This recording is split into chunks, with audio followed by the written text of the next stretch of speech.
For those of you who were here yesterday, you're hearing this announcement again, but I think it's important because in my several times in visiting convocations, too many students felt that they had to get up and leave in the middle of a presentation. I think that's difficult for you as students and also certainly difficult for the speaker. I would not want you to do that if it's at all possible. So don't worry about that next obligation as far as your class. I think it will be perfectly all right with the instructors for you to be a little bit late if you have to sit through a little longer time frame than what you had thought you were going to have to do. So we're very happy that you're here today. I'm very proud of the Convocations program, and I don't want you to miss any of it. So just sit tight, enjoy, and then when it's over, you can tell the instructor that Bennett said it was okay. All right? Thank you.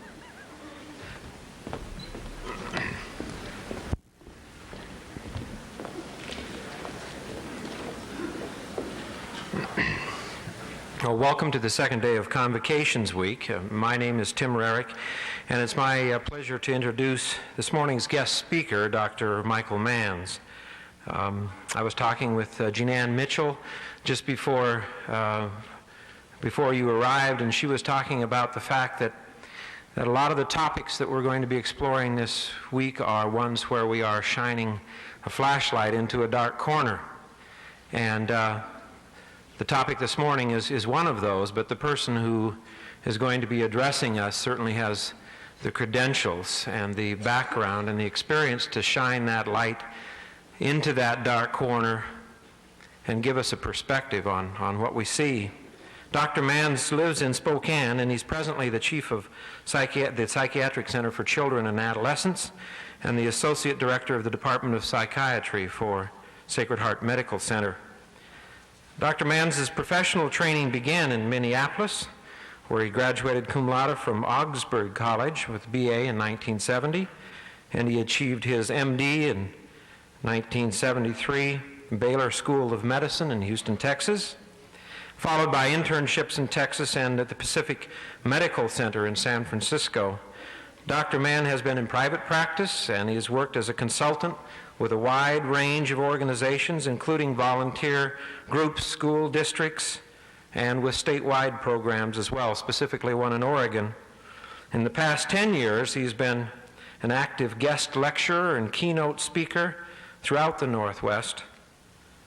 Presently, Dr. Manz is the chairman of a subcommittee in the state of Washington for Governor Booth Gardner on children in need of protection. So it is with a great deal of pleasure that I introduce to you this morning our guest speaker, Dr. Michael Manz. Thank you. I'll take that, though. Not to contradict your president, who just spoke to you, he said, sit back and enjoy this. Talking about incest and the victims thereof, I'm not exactly sure how you should sit back and enjoy the topic. I guess what I'd like you to take away with maybe an appreciation of what these children grow up to be adults like and their experiences in that, because certainly it's something that totally clouds and affects their whole lives. And one of the things we in our field have been taking a look at is how we see them as adults, and they still are responding to the insults and traumas they received as children. So enjoyment is not the issue so much as hopefully you'll get some information from me today, and I think that it might be useful to take a look at some of your friends or some of your own experiences. We were speaking beforehand about polling classes in college and how many people have been sexually abused. Somewhat depends on how you define sexual abuse, but in a college population, a good 1/3 of all the females will have had sexual abuse experiences. That's not a small number of people. If you look out amongst yourselves, you know what I'm talking about. So in my preparation for the talk today, I was struggling with how do I deal with this topic in a way that allows people to not get overwhelmingly depressed, because it's not a happy topic, but it gives them some hope that something can be done. And the majority of my talk I'm going to spend talking about that one area of what can be done and how we're looking at things a little differently these days in the field of psychiatry and psychology surrounding kids who've had these kinds of experiences. To start out any talk, it's important that you get a picture of what the scope of this problem is. And I think statistics are very dry with that. You know, if you have it, it's 100%. If you don't, it's 0, and there's not a lot of room in between. So when you say 40% or 80% or this, you know, it doesn't much relate. But let me kind of give you some national statistics about this whole scope of incest and sexual abuse to give you a picture of what I'm talking about. Approximately 1 million children a year suffer some form of abuse, non-accidental, at the hands of an adult. 1 million. Adolescents in that range anywhere between 17 and 30%, depending upon what studies. So a good percentage of them are prior to adolescence. There are roughly 800,000 cases. Now, these are reported cases. Again, the actual incidence of these things is probably much higher. Some people say twice as high. But this is what we're seeing. The other question people usually ask is, okay, is it because there's more abuse these days now, or are we just reporting it more? Well, you know, you read the newspaper as well as I do, and society is getting more and more complex with more and more problems. Certainly we're reporting and seeing it a lot more, and I think the actual incidence of abuse is also increasing. 800,000 cases of neglect, 200+ thousand cases of sexual abuse or physical abuse, with between 150 and 200,000 cases of sexual abuse. This is the real hard one now. Between 2,000 and 5,000 deaths every year to children from abuse. The reason it's very difficult to give a more precise figure is that a lot of kids present with, he fell out of the crib, he happened to fall down 14 flights of stairs, things that everyone says are not quite so, and yet how does one go about proving it? But between 2,000 and 5,000 deaths per year. Of the sexual abuse, which is the area that I'm talking about, please remember one thing. This isn't just girls I'm talking about. 6% of all boys and 15% of all girls will be sexually abused before they're 16. Now that's an extraordinary number of kids. One half of all the rape victims every year are under the age of 18, and of that, 1/2 of those victims know the person who raped them. This is one that most people in smaller communities says, aha, it's Seattle's problem, it's San Francisco's problem, and I'm here to tell you it's not. There are 600,000 females and 300,000 male prostitutes, average age of 15 in the United States. Now you take a look at these kids' histories, and you'll find in the majority of those cases, kids who've been sexually abused. I told you these were not terribly good statistics or terribly, they're very grim statistics. Here are some general issues concerning adolescents in the state of the United States today. 1/3 of all adolescents have used illicit drugs other than marijuana. What does that leave? You know, cocaine, acid, speed. 2/3 have tried illicit drugs by the time they finish high school. 1 in 16 drink on a daily basis. I'm talking high schoolers and below now, not college students, okay? High schoolers and below.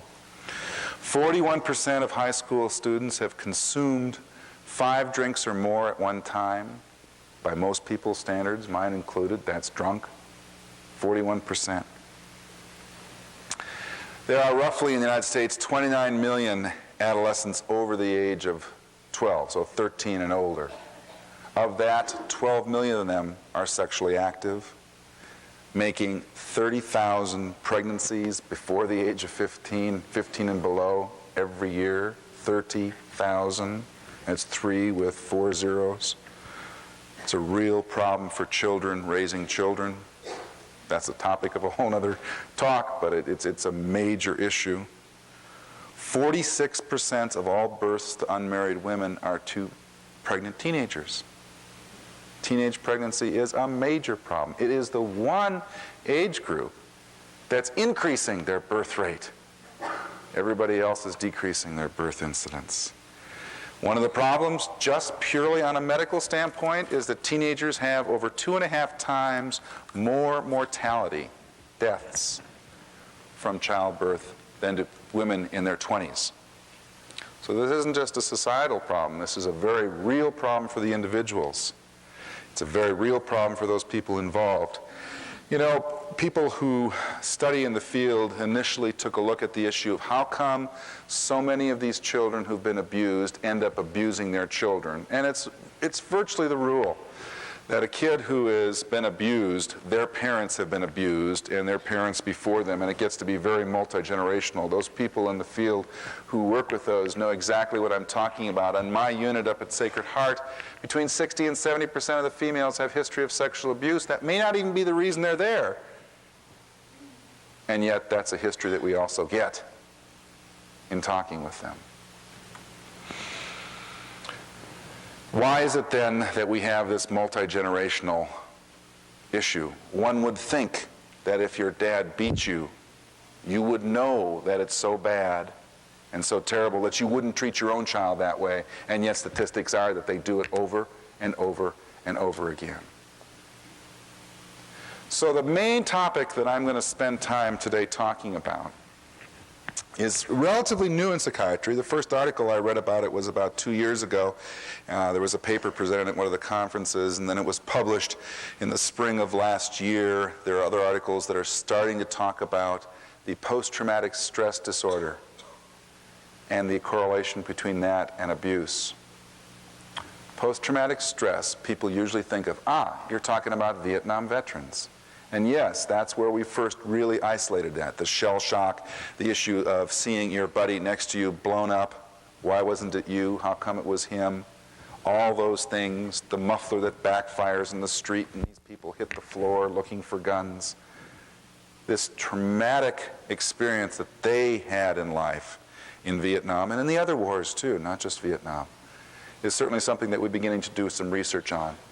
But to the point of the talk today is that sexual abuse, and to some degree physical abuse, although less so, can also cause this very same pattern. And this is a pattern that I want to share with you and talk more about so that you can get some appreciation for what you're seeing, because the repetitiousness of it, the over and overness that they play in children's play, or the teenagers who were sexually abused and then flip and become sexually promiscuous, is hard to understand unless you've got a grasp on what I'm talking about. So for a moment, let's talk about the issue of incest and what that's all about. I mentioned in my topic that it's kind of something that we don't like to talk about, because after all, it doesn't happen in families like we. It doesn't happen in families who have any money. It's only in the poor. That's wrong. That's totally wrong. In Washington, I don't know what the analogy is here, but sexual abuse exists in the South Hill of Spokane. It exists in the wealthy communities. It exists everywhere. And it's not something that any population is protected from. We know that there are certain features that go along with predisposing someone to be in that situation. Certainly there's a direct correlation between unemployment rates and sexual abuse. And it's not so simple as just the person's got more time. I think it's far more the issue of their self-esteem. And our society is so wrapped up in your job and your work and being useful and productive that when you don't have that, your self-esteem takes a real tumble. And then other things go about showing you that you don't have good esteem, you aren't worth anything, and then the issue of molestation comes a part of it as well. The most common form of incest, in some people's minds, is not really defined even as incest until it goes beyond a certain age difference, and that is sibling incest. The study I'm reading took a look at that, and they defined it as occurring in ages where there's a difference between the two kids being of at least 5 years or more. I'm not justifying sexual play in children, don't hear me say that. I'm merely saying that that's the most common form and is something that probably has the least traumatic sequelae from it, but yet still can cause a lot of problems, especially when there's a lot of force or coercion involving a large age spread. So that's the most common. The next one everyone thinks of course, is father-daughter incest. In the study I took a look at, they really had a good subsection of males who were sexually abused, either by their fathers or by their mothers too. But father-daughter incest would be the second one and the most common. Then a trusted adult, Uncle Ernie, uncles, not picking on Ernie's name, but that seems to be the story and myth about it, is another most common form of incest. The trusted adult, the person who's been a part of the family for a long time, who no one would at all think of as being involved in this. Lastly, or second to last, is the stranger in the child, and it can be of either sex. And this is someone who is, more of a traumatic, a rape type situation, where a child molester is involved in a school, etc., things like that. And last one is mother-child incest, which is relatively rare. It's written about it. When I was in my residency program, I published an article on the concept of mother-son, mother-daughter incest, and usually these mothers tend to be rather damaged as far as psychologically speaking. Sometimes they're overtly psychotic, but they tend to be far less functional than the fathers who commit that. There's probably a lot of societal reasons for it. One of society's strongest cross-society statements is that incest is a taboo. Now, there's a lot of reasons why most cultures in the world come up with the fact that it is not correct to have it happen. Just from a genetic standpoint, the more incest there are, the more pregnancies that happen from that is problems for the gene pool because of the inbreeding and all the other things that are associated with it. The best story there is the Habsburgs, which was a family in Prussia or Austria who did a lot of marrying within themselves because they were the royalty, and that's where a lot of the genes, if not all the genes, from the hemophiliacs come from. And that was, again, an issue of how much inbreeding there was. So society has strong statements against sexual relationships between relatives in almost all groups that we know of, and it's considered to be a very devastating thing. Dynamically, it's very easy to understand. How can, and again, I'm saying father, but please remember it's not just fathers, and please also remember it's not just daughters. Boys have this happen as well. Digressing for a second, my most vivid image there was I met a 16-year-old boy back in medical school who had been involved in a sexual relationship with his father since he was 5. And initially it was candy, then it was model airplanes, it graduated to a car, gas for the car. I mean, it was in a relationship that, in some respects, he solicited because he got something in a blackmail fashion from his father, and of course the mother was unaware. And I'll talk about this unawareness business in a minute, but it happens to males too. So taking a look at some of the correlations to sexual molestation. I mentioned the unemployment rate, and that really follows pretty close. Hence, Pacific Northwest, with our unacceptably high unemployment rates, have a higher rate. I'm not saying that's the cause, I'm saying that's a correlation. Likewise, and I've not really read about this, I don't know if any of my other colleagues have either, there seems to be a correlation with males who have back injuries and with people who also then are involved in sexual relationships with children. The only way I can understand that, and that's been talking with some other physicians and psychologists in the area who've also had that experience, is that the issue of self-concept, the issue of are they worth anything, the issue of their own worth becomes such a real part there, that there seems to be something there. Certainly family disintegration is a large part of that. We often hear the story of the molestation going on between the father and the daughter going on for multiple years, and the mother is unaware. There are cases where the mother is unaware. There are a lot of cases, however, where the mother does not want to be aware, because if she is indeed aware of it, she will either have to make a decision to do something about it, which in a very simplistic way means leave husband, side with child, or devastatingly the converse, tell a kid she's wrong, this never happened, and that requires something to be done. These women tend to be very depressed and passive, and therefore the best way that they think, of dealing with it is not to see. Those working in the field for years stumble upon this all the time. How on earth could this not have been known? Their play was so open and rampant in the household, how could the mother not know? And I think some of the reasons were talked about. Certainly this decreased self-esteem is real key involved in this. A history of sexual abuse as a child.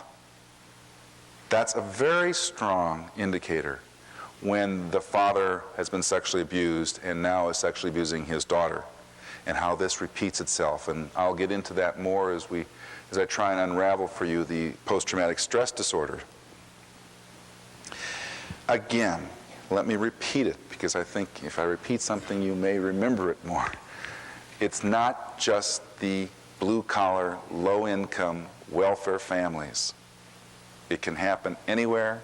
It can happen to families that are intact as well as families that aren't intact. And it's something that behooves you to ask questions about if you're working in the field. You don't ask questions, you'll never get any answers about it. So many kids present that I've seen, teenage girls, with behavioral problems. They're sexually promiscuous, they act out in school, they're angry, angry, angry, angry. And of course you ask them, has anyone ever touched you in a way? And they say, no, that's not a problem. Only after a while, when the trusting relationship can be made a little bit longer and harder, better, does it come out, well, yes, my father molests me or touches me. They don't usually use that word. That's an adult word.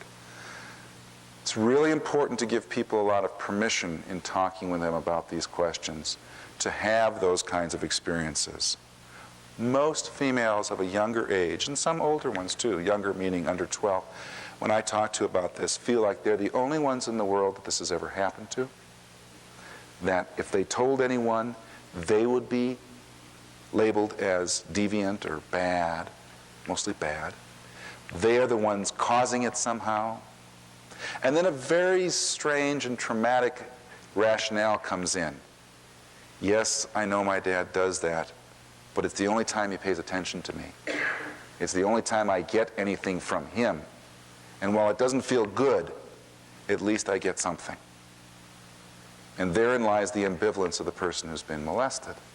They are getting something, albeit very costly, painful, traumatic, but they're getting something from their dads in this.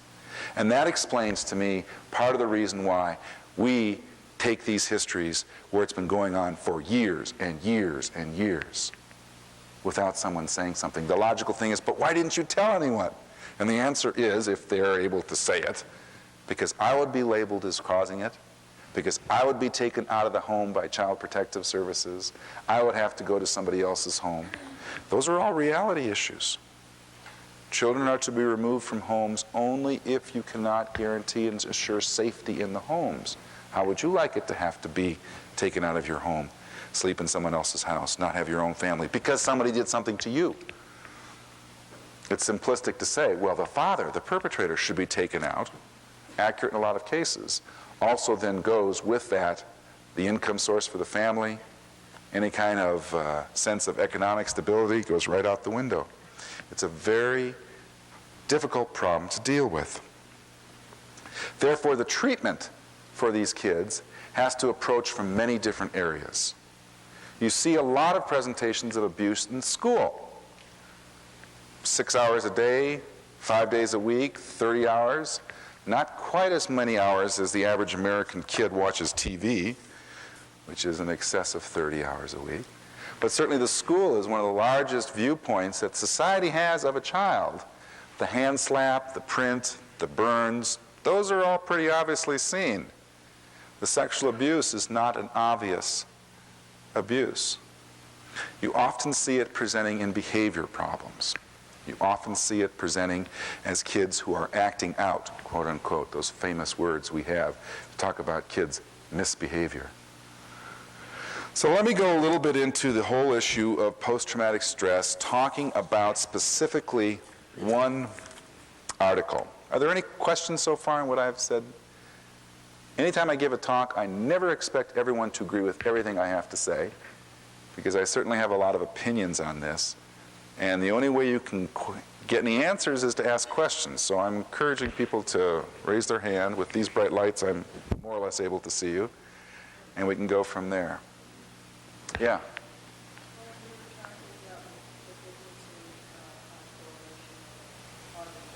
Yeah.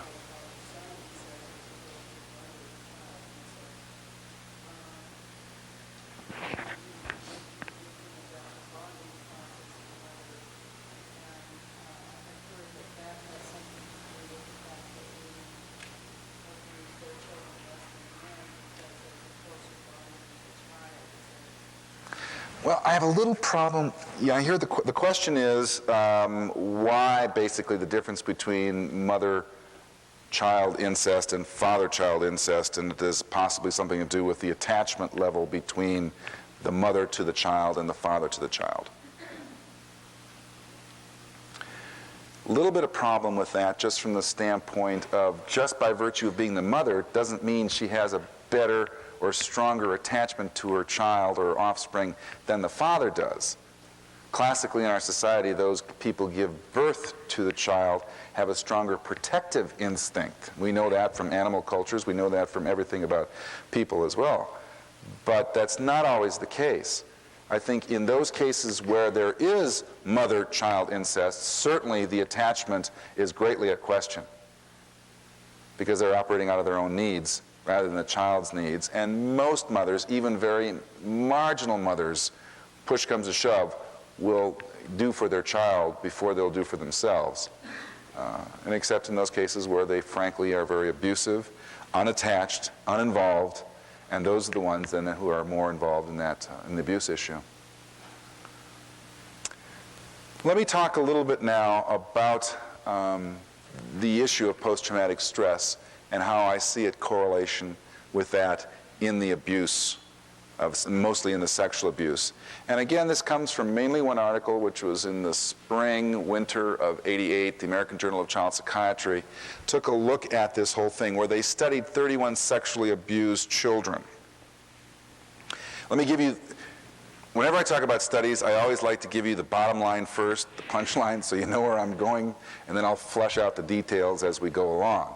Bottom line is, 31 kids sexually abused, the majority of them, 3/4 or so, females, but there were the percentage of males. Took a look at them and their response, and about half of them, 48%, met the criteria for post-traumatic stress disorder, with 80% of them meeting most of the criteria for post-traumatic stress. That's not a small figure. Also finding, which the people in the article said was rather interesting, they don't have a lot of explanations for, is that 75% of the children who were abused by their fathers experienced post-traumatic stress, whereas 67% who were abused by strangers, 25% by trusted adults, and they qualified that by saying they really had only 3 kids, they couldn't make a big deal out of it. But none of the kids who have been abused by siblings qualified for the criteria of post-traumatic stress disorder. And that's probably rather significant, that it is less traumatic, I'm not saying it's not traumatic, but less traumatic for siblings to be involved in that than it is for the father to be involved in it, the person you put trust in. Take a look at this. How can the father maintain any parental authority or any respect as the father when he's also sleeping with them? You know, that just doesn't work. You got to come in from school. Oh yeah? Make me. You know, it's just, the whole issue of parental authority is blown away. I mean, that's not the least of the problems, but that's certainly one of them. Okay. Taking a look at kids who've been sexually abused. There have been in the past articles saying, gee, is this so traumatic? We don't see any problems with it. I'm here to tell you, between 45 and 65% of kids who have been sexually abused have severe sexual problems. And you can follow those problems out to adulthood. Of the symptoms they present, in one study it was 40%, another study was 80%, so over half of them present with symptoms associated with anxiety. They are anxious. The common word is nervousness. I don't much like that word. They are anxious. They also have an associated symptom cluster, meaning that these symptoms are related in the sense that they've been caused by the same things. Anxiety, avoidant behavior, and I'll go through with these with you. The re-experiencing phenomenon, and the hyperarousal of the autonomic system. Those 3 triads, the re-experiencing things, the avoidance behavior, and the autonomic hyper-response, or arousal syndrome, are what make up post-traumatic stress.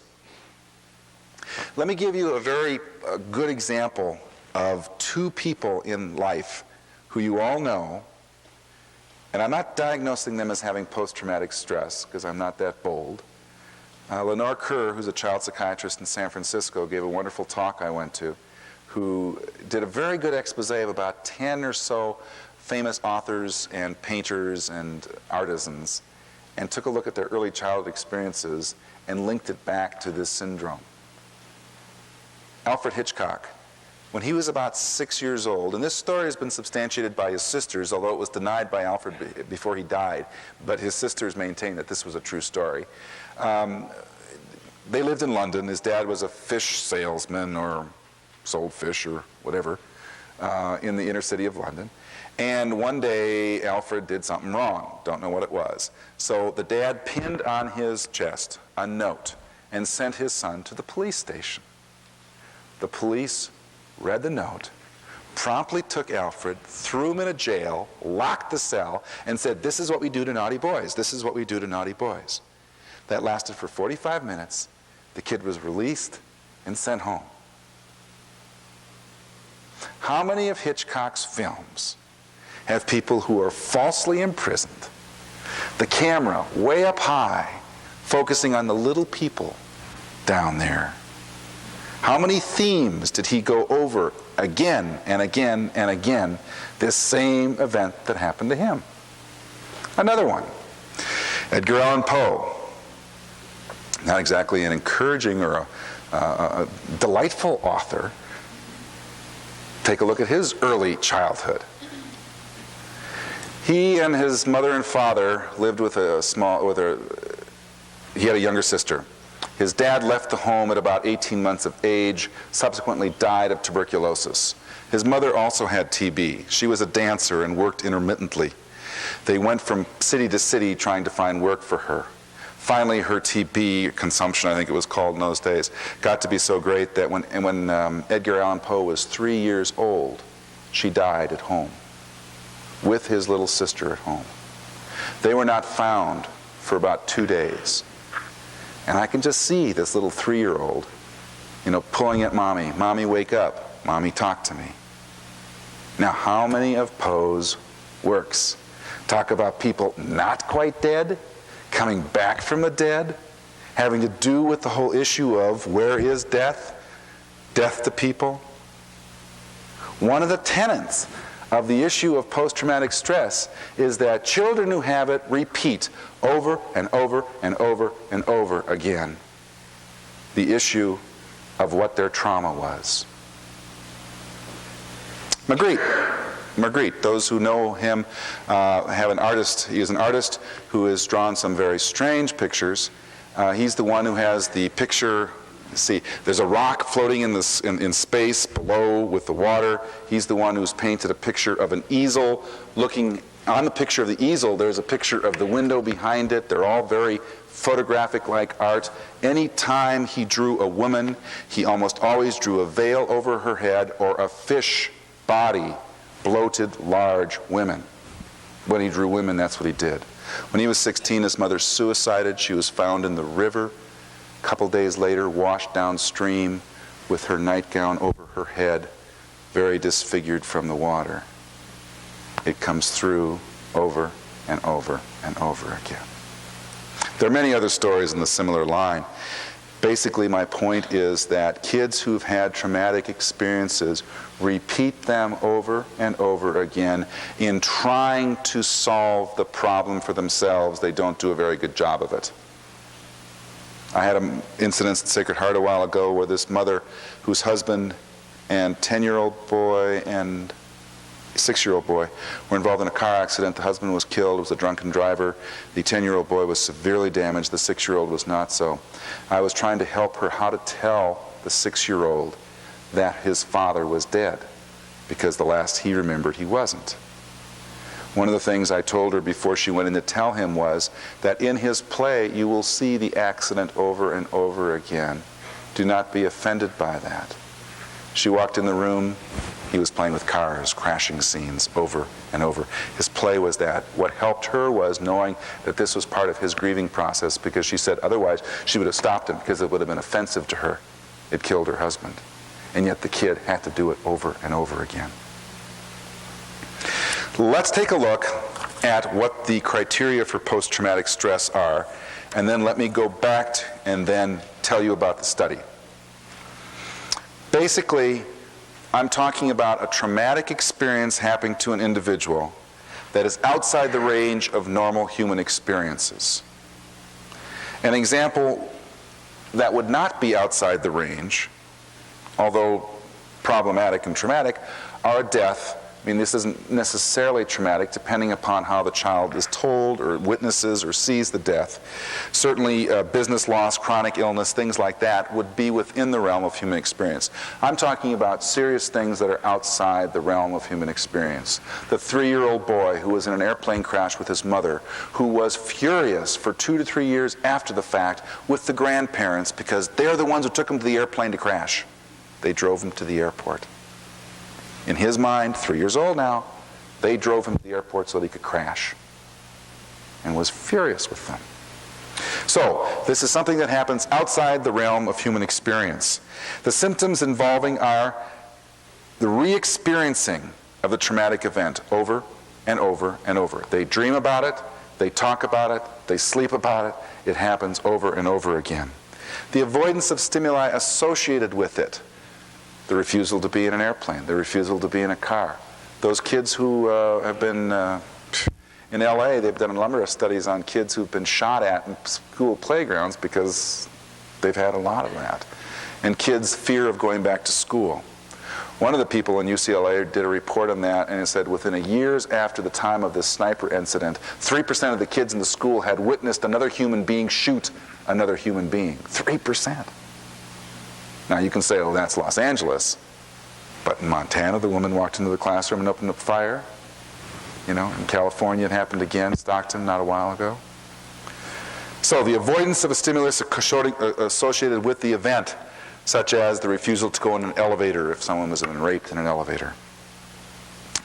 The numbness and the general response. People talk about how relationships don't seem to be as important anymore, about they grow distant from people, they want to isolate themselves, they want to block off everything lest something will happen again. And then basically the state of increased arousal. Let me talk a little bit more about that one, because I think that's the one that kids get into so much problems with. One of the ways that you see the increased arousal is difficulty in falling asleep or staying asleep. Irritability or outbursts of anger. There are associated histories of a lot of aggression in kids who've had traumatic events. This is the kid who's been traumatized, who starts aggressively, physically acting out. Difficulty in concentrating, hypervigilant. Their eyes are open, and I mean they're checking out the world because the world did something to them. Exaggerated startle response. That's the classic muffler, the car backfires, the Vietnam vet thinks it's a bullet, hits the floor. And then the psychological reactivity to any kind of exposure of event that was similar to the situation. Someone who has a beard, someone who has some similar characteristics to the person who did it will revoke the same response. This autonomic hyper-arousal state is not done consciously, it's not done on purpose, it's what they do because they have been so traumatized. Remember I told you there were 3 things. The re-experiencing, the avoidance of stimuli, and the hyper-autonomic arousal. The autonomic hyper-arousal, excuse me. The re-experiencing the traumatic event can be recurrent or intrusive thoughts of the event over and over again. They can't get it out of their mind. Recurrent dreams about the event. The sudden feeling or acting as though it's going to happen again. The intense distress when exposed to a symbol of it. Driving near an airport, kids have been involved in an airplane crash. The avoidance of stimuli can be seen as efforts to avoid thoughts or feelings surrounding the trauma. They shut down. Efforts to avoid activities that were associated with the arousal, with the event that happened. They don't want to have anything to do with it.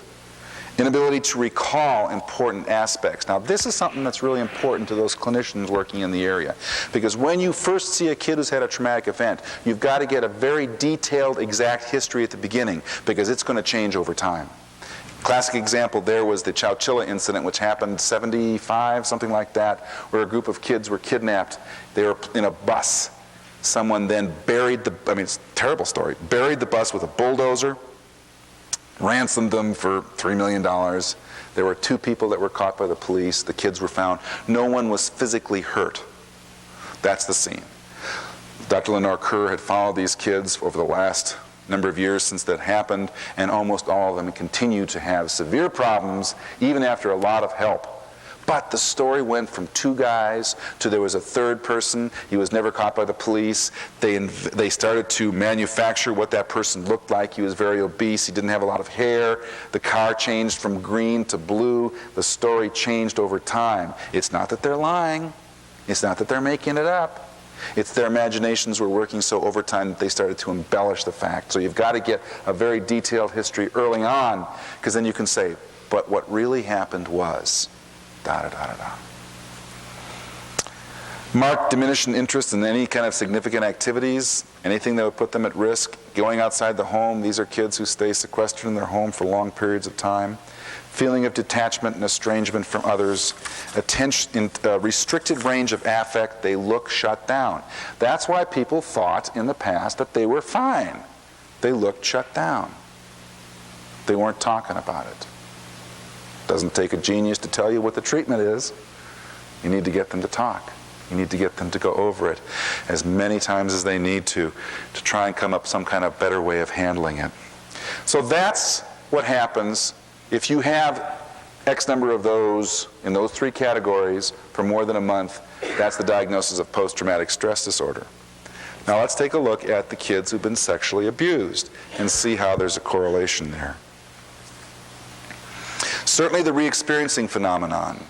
Every time they see the person, they relive the event. That's especially difficult when it's not been told, the person's living in the house, they're there on a daily basis, and the insult may occur on a frequent basis.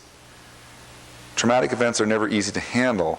Those that are the easiest to handle are the ones that are the surgical blow, the one-time event, the traumatic thing that happened that was not involving another human being, an airplane crash per se, that they lived from, something like that. As opposed to the more difficult one to handle would be the repeated, ongoing sexual abuse by the father. That's the continuum of how difficult it is to handle. So the re-experiencing phenomenon occur in play. That's what I'm maintaining that Alfred Hitchcock was doing in his play. Making movies, why did he do that? Why did he do the movies about all these subjects? Why did Edgar Allan Poe write all these things over and over again? The contention would be because they're reenacting their abuse experience over and over and over again in hoping to resolve it differently than what it did happen. You take a look at the future with these children, and you take a look of kids who have post-traumatic stress and a group of kids who are depressed for other reasons. Post-traumatic stress kids talk about their future as being a minefield full of booby traps, lots of trees with monsters behind each tree, a lot of chaos in their future. Kids who are depressed talk about their future as being flat. They don't have one. Nothing bad's out there, but nothing is out there. It's very bleak. There's an absence of future. Kids who've had this post-traumatic stress disorder are feeling like everyone's out to get them. And then you have to convince them that no, the next time they drive in an airplane, after all, airplanes safer than cars, and they look at you like, it wasn't for me. That's where the 0 or 100% come in with statistics. The avoidance behavior, the affective numbing. Words for it in my field are dissociative phenomenon, where they split off their feelings from what happened and will describe to you, no, they've got nothing. It's no problem. That's because it is so big of a problem that they can't possibly deal with it in a way that allows them some kind of mastery. The idea of repeating it is mastery. A good, healthy example of that is the 5-year-old who goes to the doctor's office to get her immunizations. What does she do when she gets home? Lines up all her dolls and gives them shots. Every single one of them. And every single one of them cries, and every single one of them says no. And what does she say? But this is for your good. It will make you better. Does she believe that? Of course not. But did she have a choice in that doctor's office about her shot? No. So she did to others, her dolls, because she can control them, what they did to her because she can't control that. That kind of repetitive play helps them to master the event. When you have a major traumatic event, they still are struggling to master it. In the incident in LA where there was a sniper opened on a school, this was 3-4 years ago now, the 6th graders in the school, most of them assumed it was their fault because they should have protected the 1st graders. Now that kind of guilt for somehow not being able to change things that they couldn't change is again very common in sexually abused kids. If only I would have done something, Daddy wouldn't have done that. Or if only I didn't wet the bed, it wouldn't have happened. You know the story of kids who are involved in, some kids who are involved in divorce situations are convinced at age 5 that it's because they wet the bed that their parents got a divorce. It happened to be that they wet the bed and the next day they were told that their parents were getting a divorce. So in a 5-year-old's mind, the wetting of the bed caused the divorce. It's clear as day. How come the adult world can't see it? That's what makes working with children such a challenge, because you have to get yourself into a developmental level that we have all, hopefully, surpassed most of the time. So this avoidance behavior can be a lot of problems because they either tend to not let people know, or they flip to the opposite side. Teenager in LA, good study was shown of a number of these kids. One of them in particular saw his dad kill his mother. Within 2 weeks, he was picked up by the police for attempting to murder someone. He didn't even know the person. That's jumping to the other side.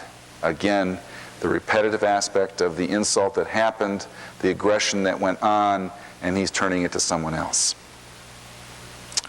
All right, the arousal states, the startle reaction, the difficulty in sleeping, the lack of developmental maintenance, meaning that some kids who used to be controlled with their bowel and bladder habits now are no longer.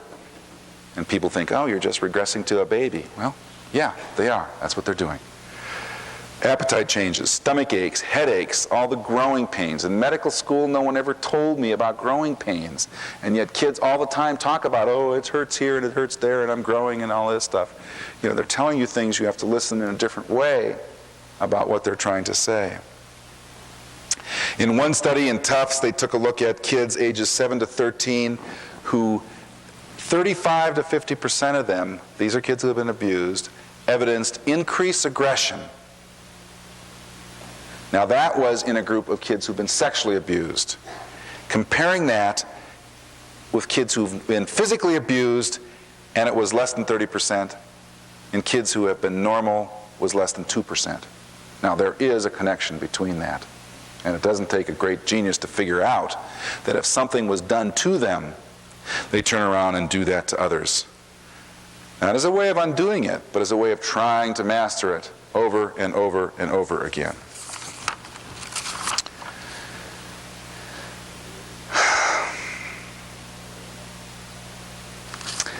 The thing to remember, I have 5 minutes before my talk is over with all of this, is that anxiety is a very strong symptom of trauma. One of the most poignant facts in this study that I'm quoting to you is that it didn't matter how long ago the sexual abuse was. These kids, mostly girls, but don't forget, some boys too, were abused at varying dates in the past. And yet 80% of them had some of the characteristics of post-traumatic stress, and 50% of them had all the characteristics enough to make the diagnosis, and it didn't matter how long ago the insult was. What that means is there's a whole lot of adults out there, some of them here, who've had this experience, who are still suffering from the same symptom as they were back then. And unless they get help, they're going to continue to suffer with it. And they may be the ones who then turn around and do to someone else what was done to them, not because they want to, but because that's what they do on a repetition type compulsion over and over again.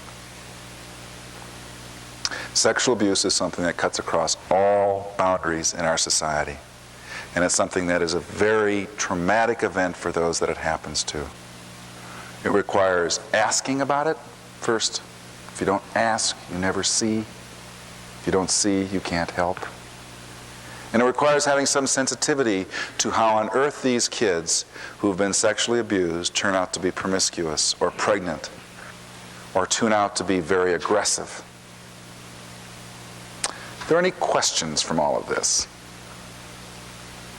Or have I blown you all away so much that it's difficult? Yes?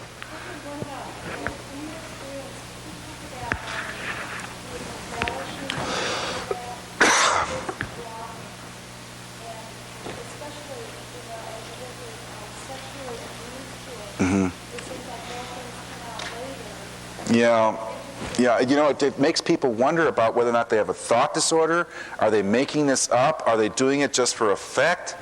By and large, in the apps, I will confine this to non-thought disordered kids, kids who are not psychotic. Your word would be crazy, I hate the word. Kids who truly are intact with their thinking. Because they've reverberated it so much in their minds and gone over it so many times, and because they're so fearful of the event, that they see more in it than actually was there. It's not that they consciously do that. It's that it becomes such a large problem that pretty soon there were 3 people, and pretty soon they were probably, well, I didn't see behind the chair. Maybe there was someone else over there. What about this? What about that? They're struggling to try and understand what happened to them. And that's, again, an example of they're trying in their own way to deal with it. They can't do it very effectively, and they start making the problem worse and worse and worse. The intervention at that point is to be able to definitively say, no, there was this event. It did happen out of your control, but it wasn't all these other events too. There are those teenagers who also then manipulate and lie and create stories to make things worse. I mean, that also happens, and it's a real hard call sometimes to figure out what it is. It's not so easy. Other questions? Yes?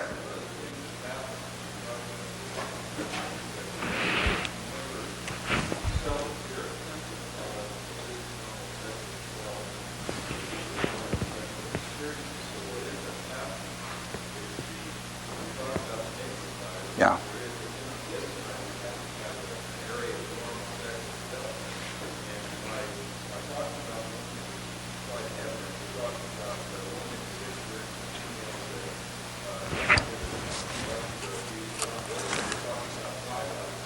Who have not?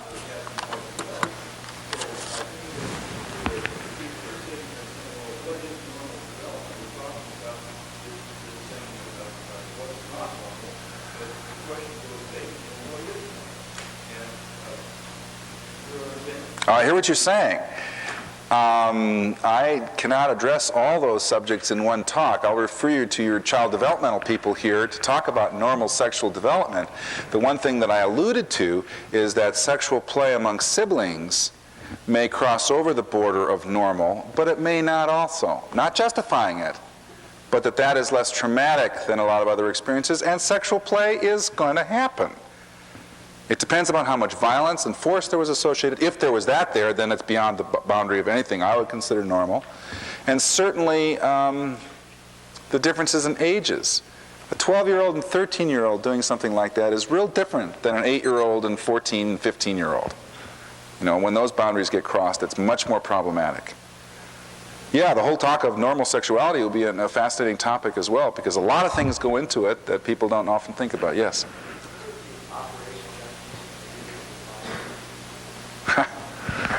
Right.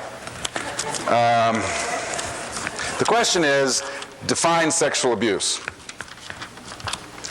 I can't do that. But I'll tell you how some other people did. Sexual abuse was defined as sexual touching with or without force by anyone 5 years or older than a child. Somebody else's criteria classified them in different seriousnesses of sexual abuse. The least serious being, and here we have to talk about a lot of difficult things, okay. Inappropriate kissing, sexual touching while the child is clothed, sexual touching, non-genital under the clothes when the child was undressed. Serious is direct genital touching or digital penetration of the vagina or anus, simulated intercourse. Very serious, oral sex, penile penetration of the vagina, anus, or mouth. So there's a range of what's considered sexual abuse. To me, one of the things that I always ask about is to what degree of force was applied.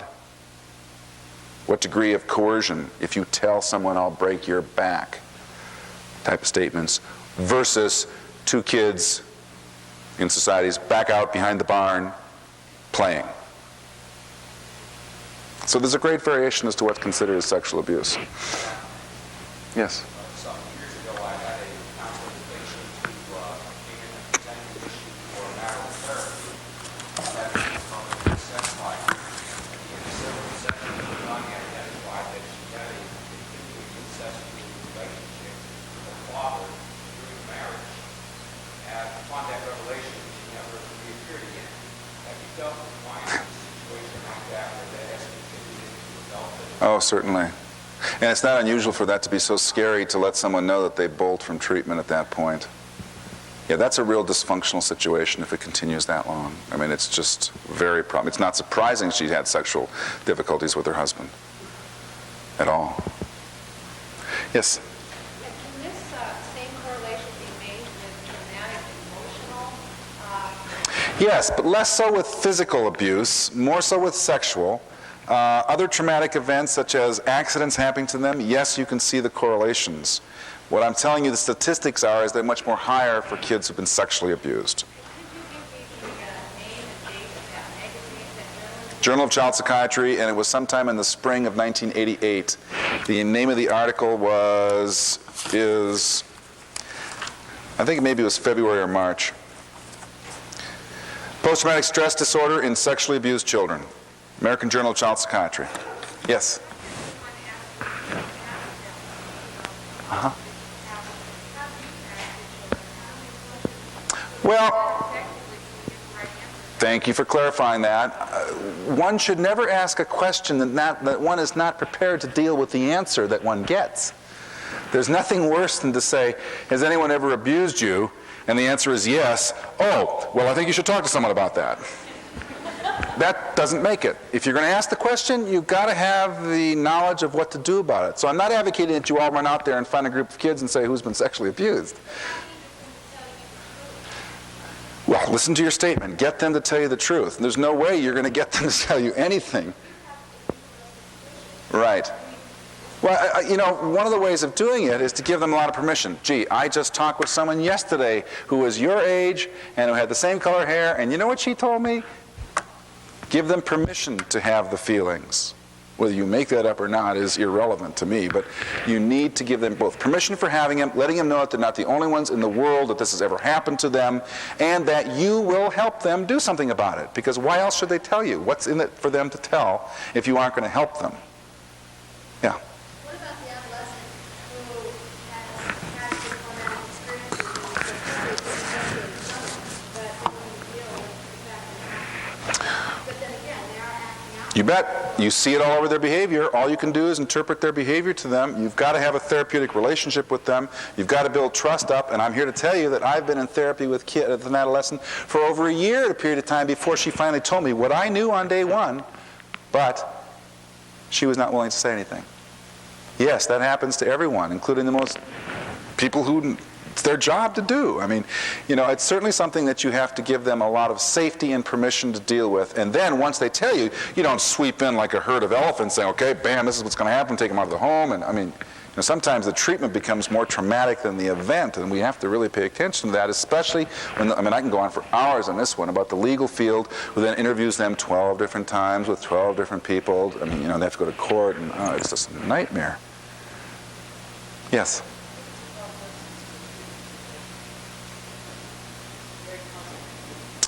That depends upon the degree of insult, how long it took place, how early on the treatment got. I have yet to see someone who's alive, who can talk, who can't be helped. Whether they can totally get rid of the problem, I don't think that's true. But certainly, as long as you can develop some kind of a relationship, you can prevent them from repeating it and going on, yes, I think there is help available. It depends upon the degree of insult and how long ago it was. I think a lot of you have classes to go to. Those who do can. I'll stay for a few more minutes for questions if you'd like. It's been a pleasure talking with you all.